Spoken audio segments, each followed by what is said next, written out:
ഇങ്ങോട്ട് മാറി നിൽക്കടാ, ഇങ്ങോട്ട് നിൽക്കടാ. നീ മദ്യപിച്ചിട്ടുണ്ടോ? ഇല്ല സാർ. ഉറപ്പാണോ? അതെ സാറേ. എന്നാ ഊതിക്കേ. ഊതാൻ പറഞ്ഞപ്പോ കൂവി മനുഷ്യനെ പേടിപ്പിക്കാണോ നീ? സോറി സാർ, ഊതാൻ അറിയില്ല, കൂകിയേ പരിചയമുള്ളൂ. തിയേറ്റർ അല്ലേ, അതാ. ജീവിതകാലം മുഴുവൻ നീ കൂവണ്ട വരും. എനിക്ക് കൂവണം സാറേ. വേണ്ട ചേച്ചി. എന്താ സാർ പ്രശ്നം? 4 ലേഡീസ് നിങ്ങളാണോ സീനിയർ? അതെ. അയ്യോ, എന്റെ പെങ്ങളെ കണ്ടാ പറയില്ലല്ലോ ഇങ്ങനൊക്കെ ചെയ്യുന്നു. എങ്ങനെയൊക്കെ ചെയ്യുമെന്ന് സാർ കാര്യം പറ. ഓണർ പെങ്ങളായ സ്ഥിതിക്ക് ഞാൻ കാര്യങ്ങൾ അങ്ങോട്ട് പറയാം. ഇതെന്താടാ? ടിക്കറ്റ് കുറ്റിയാ സാറേ. അല്ലാതെ സമ്മാന കൂപ്പണൊന്നും അല്ലല്ലോ? അല്ല സാർ. ഇതുപോലുള്ള ടിക്കറ്റ് കുറ്റി പ്രസിന്ന് പ്രിന്റ് ചെയ്ത് നേരെ ഇങ്ങോട്ട് കൊണ്ടുവന്ന് കൗണ്ടറിൽ കൂടെ അങ്ങോട്ട് വെക്കും അല്ലടാ? അതെ സാർ. അല്ല, പിന്നെ പഞ്ചായത്തിൽ നിന്ന് ഓരോ ദിവസവും സീൽ ചെയ്ത ടിക്കറ്റുകൾ മാത്രമേ ഇവിടെ ഞങ്ങൾ കൗണ്ടറിൽ ഇഷ്യൂ ചെയ്യുന്നുള്ളൂ. അത് നിയമം ലോ. അത് നിങ്ങൾ തെറ്റിച്ചോണ്ടാണല്ലോ പാവം പോലീസുകാരായ ഞങ്ങൾക്ക് ഇങ്ങോട്ട് വരേണ്ടി വന്നത്. ചേട്ടാ, ഞങ്ങളൊരു നിയമം തെറ്റിച്ചിട്ടില്ല സാർ. നിയമാനുസൃതമായിട്ടുള്ള കാര്യങ്ങളെ ഞങ്ങൾ ഇവിടെ ചെയ്തിട്ടുള്ളൂ. ഓഹോ, അപ്പൊ നിയമാനുസൃതമല്ലാത്ത ഈ പണി എന്നാ ഇവിടെ തുടങ്ങിയത്? കുറെ കാലമായിട്ടുണ്ടാവുമല്ലോ. അപ്പൊ പിന്നെ സർക്കാരിനെ വെട്ടിച്ച് കുറെ കാശ് ഉണ്ടാക്കിയിട്ടുണ്ടാവും. സാർ, കുറച്ചുകൂടെ മര്യാദയ്ക്ക് സംസാരിക്കണം സാർ. ഒരു തിരുമറിയും നടത്താതെയാ ഞങ്ങൾ ഈ ടാക്കീസ് മുമ്പോട്ട് കൊണ്ടുപോകുന്നത്. പുറത്ത് പല അലവലാദികളും പലതും പറയും സാർ, അത് വിശ്വസിക്കരുത്. അയ്യോ, ഒരിക്കലും ഇല്ല. പെങ്ങളെ, ഇതിലെവിടെയാണ് പഞ്ചായത്തിന്റെ സീല് പതിപ്പിച്ചിരിക്കുന്നത്? ഒന്ന് കാണിച്ചേ. പിന്നെ ദേ ഇതിലും സീലില്ല. പിന്നെ എങ്ങനെയാണ് പെങ്ങളെ ഇത് നിയമാനുസൃതമാകുന്നത്? ഒന്ന് പറയൂ പെങ്ങളെ. സാർ, ഇത് ഞാൻ അറിയാതെ നടന്നിട്ടുള്ളതാണോ? ഇതിലെന്തോ ചതിയുണ്ട് സാർ.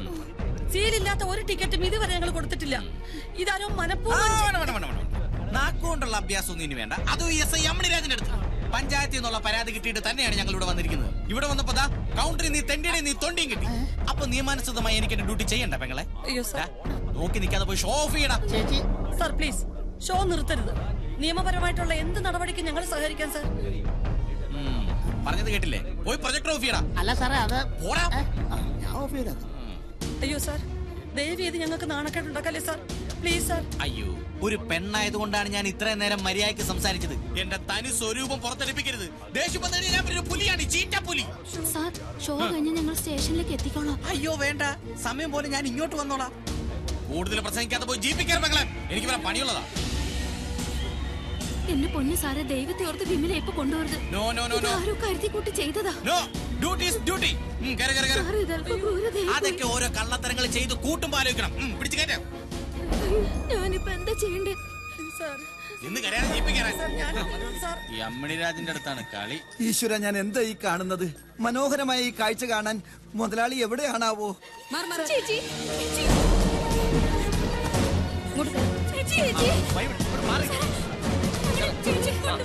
അങ്ങോട്ട് മാറി നിൽക്കാൻ.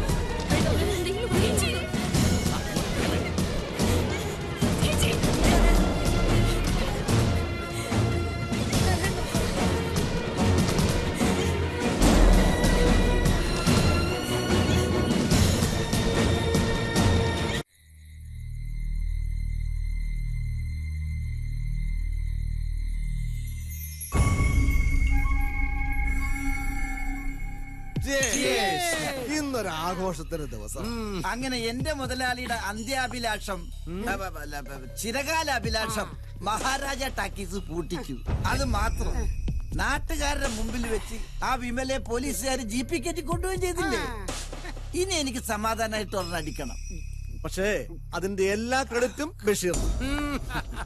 പാകിസ്ഥാനിൽ നിന്ന് തീവ്രവാദികളെ ഇന്ത്യയിലേക്ക് ഇറക്കി വിടുന്ന മാതിരിയല്ലേ മുതലാളി അവളന്മാരെ ഓടിക്കാനായിട്ട് ആൾക്കാരെ ഇറക്കിയത്?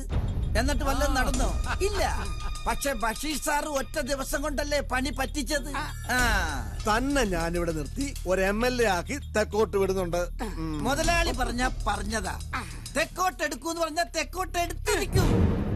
ഇനി സമാധാനമായിട്ട് എനിക്ക് ഒരെണ്ണം അടിക്കണം. മുതലാളിക്ക് അറിയോ, ടാക്സ് വെട്ടിച്ച കേസിൽ അടച്ച പൂട്ടി ഒരു തിയേറ്ററും കേരളത്തിൽ ഇന്നേ വരെ തുറന്നിട്ടില്ല. ഉറപ്പാണോ? പിന്നെ 916 ഉറപ്പ്. പലതും പൂട്ടിക്കുന്നത് എനിക്ക് വലിയ ഇഷ്ടമുള്ള കാര്യമാണ്. സ്വന്തം അപ്പന്റെ റേഷൻ കട വരെ പൂട്ടിച്ചവനാ ഈ തോമസ്, അറിയോ? പിന്നെ എന്നാ എനിക്ക് ഒരെണ്ണം അടിക്കണം. ആ കോപ്പൻ സെക്രട്ടറി വല്ലതും? ഏത് സെക്രട്ടറി, എന്ത് സെക്രട്ടറി? പഞ്ചായത്തിലെ ഒരു ഫയലും ഞങ്ങളെ വിചാരിക്കാതെ ഒരടി പോലും നീങ്ങില്ല. മുതലാളി ഒന്നുകൊണ്ടും പേടിക്കണ്ട, അവിടുത്തെ കാര്യങ്ങൾ തീരുമാനിക്കാൻ ഞങ്ങളാ, അല്ലാണ്ട് സെക്രട്ടറി അല്ല. കൂടാതെ ഞാൻ അസോസിയേഷൻ ആളും കൂടിയാണ്. എനിക്ക് ഒന്നുകൂടി അടിക്കണം. തീർന്നു പോകട്ടെ ആള്. എല്ലാം തകർന്നു നിൽക്കുന്നവന്റെ മുന്നിൽ നിവർന്നു നിൽക്കുന്നത് ഈ പാപ്പച്ചന്റെ ഒരു ഹോബിയാ. എനിക്ക് അവളെ ഒന്ന് കാണണം, ആ വിമലെ. എനിക്കും. നമ്മൾ ആരോടും ഒന്നിനും ചെല്ലുന്നില്ലല്ലോ, പിന്നെന്തിനാ എല്ലാരും നമ്മളെ ഇങ്ങനെ ബുദ്ധിമുട്ടിക്കുന്നേ? നമുക്ക് ആരുമില്ല. ആരുമില്ലെന്ന് ആരാ മക്കളെ പറഞ്ഞേ? നമുക്ക് ഈശ്വരനുണ്ട് കൂട്ടിന്, വിഷമിക്കണ്ട. ഇപ്പൊ ടാക്കീസ് പൂട്ടിച്ചവരൊക്കെ വലിയ സന്തോഷത്തിലായിരിക്കും. സന്തോഷിക്കട്ടെ. നമ്മളോട് ചതി ചെയ്തവരെ ദൈവം വിടില്ല മക്കളെ. എന്താ ഇതൊക്കെ? എന്റെ കർത്താവേ, എന്തിനാ ഇത് നിങ്ങളെ ഇങ്ങനെ പരീക്ഷിക്കുന്നത്? എന്ത് ആപത്ത് വന്നാലും ഞാനും പാപ്പച്ച മുതലാളി കൂട്ടിനില്ലേ? പിന്നെ എന്തിനാ നിങ്ങൾ പേടിക്കണത്? കുടിക്കാൻ എന്തെങ്കിലും എടുക്കണ? അല്ല ഞങ്ങക്ക് ഞാൻ അന്വേഷിച്ചിടത്തോളം കേസിന്റെ ഇപ്പോഴത്തെ ഗതി അനുസരിച്ച് ആ കേസ് ഇനി തുറക്കാൻ പറ്റുമെന്ന് തോന്നില്ല. അഴിമതി, നികുതി വെട്ടിപ്പ് തുടങ്ങിയ വലിയ കുറ്റങ്ങള്. പക്ഷെ നിങ്ങൾ പേടിക്കണ്ട. മുതലാളിയുടെ പണവും സ്വാധീനം ഉപയോഗിച്ച് ഈ കേസ് പുഷ്പം പോലെ ഒതുക്കി തീർക്കാൻ മുതലാളിക്ക് പറ്റും. പക്ഷെ അതിന് നിങ്ങളും കൂടി ഒന്ന് സഹകരിക്കണം. എന്റെ പൊന്നു മോളെ, മനസമാധാനമില്ല. പിന്നെ എന്തിനാ ഇതൊക്കെ? ഈ നശിച്ച ടാക്കീസ് ആർക്കെങ്കിലും വിറ്റ് തൊലച്ചൂടെ? ഇനി വാങ്ങാൻ ആളില്ലെങ്കിൽ മുതലാളി വാങ്ങിച്ചോളും. ഇറങ്ങണോ? ഇറങ്ങാന് ചേച്ചി, ഇയാളോട് പറഞ്ഞാ മനസ്സിലാവും. ഇറങ്ങിക്കോ മുതലാളി. ചേച്ചി, പോട്ടെ പോട്ടെ എന്ന് വിചാരിക്കുമ്പോ താൻ നെഞ്ചത്തെറിയുന്ന അല്ല പൊങ്കാലിടുവാണോ? മോളെ, ഞാനോ ദ്രോഹിച്ചോണ്ടിരിക്കല്ലോടോ. അപ്പൊ ഞങ്ങളുടെ സഹായം വേണ്ട. സഹായം പോലും. എന്നാ കേട്ടോ, നിനക്ക് ഇതൊക്കെ വന്നാ പോരടി. എനിക്ക് ഈ കൊക്കിന് ജീവനുണ്ടെങ്കിൽ ഇനി ഈ ടാക്കീസ് തുറപ്പിക്കില്ലടി. ഞാനാ പറയണത്. ആ ഞാനോട് കൂടിയാ പറയുന്നത്. ചായക്കട ഞാൻ കത്തിക്കും. മുതലാളി, നിങ്ങൾ അടുത്ത ആഴ്ച വന്നാ മതി. എന്തോ പത്രത്തിലുണ്ടായിരുന്നെന്നോ? എടോ, മന്ത്രിസഭ എന്തെങ്കിലും തീരുമാനിച്ച അത് നടത്തണോ വേണ്ടേ തീരുമാനിക്കുന്നത് ഞങ്ങൾ ഉദ്യോഗസ്ഥന്മാരാ, മനസ്സിലായില്ലേ? ആ ആമ്പട. ഏതവനാ സാറേ? എടോ, ആ ഗോപാലകൃഷ്ണൻ. ഓ, കഴിഞ്ഞ മഴക്കാലത്ത് അവന്റെ വീട്ടിലെ പശു തെങ്ങ് വീട് ചത്തിലിടോ. ഉവ്. അവന് സഹായം വേണോന്ന്. എന്ത് സഹായം? ഇതെന്താ പണ്ടാരോട് നമ്മളെ കാണേണ്ട വിധം കണ്ടാലേ ഫൈന് നീങ്ങൂ. ആ, അതിന്റെ അതെ. അതിന് ശരി. ആ, പോവാം. പോവാം. സമതം തോമസ് ഒന്ന് നിൽക്കണം. മഹാരാജ ടാക്കീസിൽ ഇവിടുന്ന് സീൽ ചെയ്യാത്ത ഒരു ടിക്കറ്റ് പോലും ഇഷ്യൂ ചെയ്യില്ലെന്ന് എനിക്ക് ഉറപ്പുണ്ട്. പിന്നെ എന്താണ് പഞ്ചായത്ത് ഓഫീസിനും ടാക്കീസിനും ഇടയിൽ സംഭവിച്ചത്? അയ്യോ, ഞങ്ങൾക്കൊന്നും അറിയില്ല സർ. അപ്പൊ പോലീസിന് പെറ്റീഷൻ കൊടുത്ത ആരാണ്? അത് സെക്രട്ടറിയായ ഞാനല്ല. എന്റെ അറിവോടെയല്ല കാര്യങ്ങൾ നടന്നിട്ടുള്ളത്. തന്നെയുമല്ല, ഞാൻ ലീവായിരുന്ന ദിവസം തന്നെ അത് ചെയ്യാൻ നിർദ്ദേശിച്ചത് ആരാണ്? നിങ്ങൾക്കറിയാം. നിങ്ങളത് പറയും, അല്ലെങ്കിൽ ഞാൻ പറയിപ്പിക്കും. ഹലോ, ആ വേണു സാറോ, നമസ്കാരം. ആ, ഞാൻ വീട്ടിലുണ്ട്. യത്തീംഖാനയിലേക്ക് ഇറങ്ങാൻ തുടങ്ങിയായിരുന്നു. എന്താണ് സാർ, കോളോ? എന്നാ ദേ ഞാൻ വരുന്നു. 5 മിനിറ്റ്. Okay sir. പടച്ചോനെ, ഇന്നൊരു നല്ല ദിവസമാണെന്ന് തോന്നുന്നു. പോകാം. എടി, ഞാനിപ്പോ വരാം. എങ്ങോട്ടാ? അപ്പൊ എത്തിയങ്കാനെ പോണ്ടേ? എടി, സെക്രട്ടറിയാ വിളിച്ചത്. ഒരു കോൾ എത്തു വന്നിട്ടുണ്ട്. പഠിച്ചോനെ, ഇക്കാക്ക് നല്ല രീതിയിൽ എന്തെങ്കിലും തടയണേ. അയ്യോ, വിളിച്ചു വരുത്തിയിട്ട് ഗുണ്ടായിസം കാണിച്ചാലുണ്ടല്ലോ, പഞ്ചായത്തിലെ കൊണാപ്പനാണെന്നൊന്നും ഞാൻ നോക്കത്തില്ല. വേണ്ട, അതിനെ കാണിച്ചിട്ടൊന്ന് കുരയ്ക്കുന്നുടോ. മാനവും മര്യാദയായിട്ട് ജീവിക്കുന്ന ഒരു കുടുംബത്തിനെ ആക്ഷേപിച്ചപ്പോ തനിക്ക് തൃപ്തിയായല്ലോ. ഇല്ലാത്ത കാര്യം പറഞ്ഞാണ്ടല്ലോ നിന്നെ ഞാൻ. തോമസേ, എല്ലാവരും പറഞ്ഞു കഴിഞ്ഞു. ഇനി നോ രക്ഷ. എല്ലാം കൈവിട്ടു പോയി പ്രസിഡന്റെ.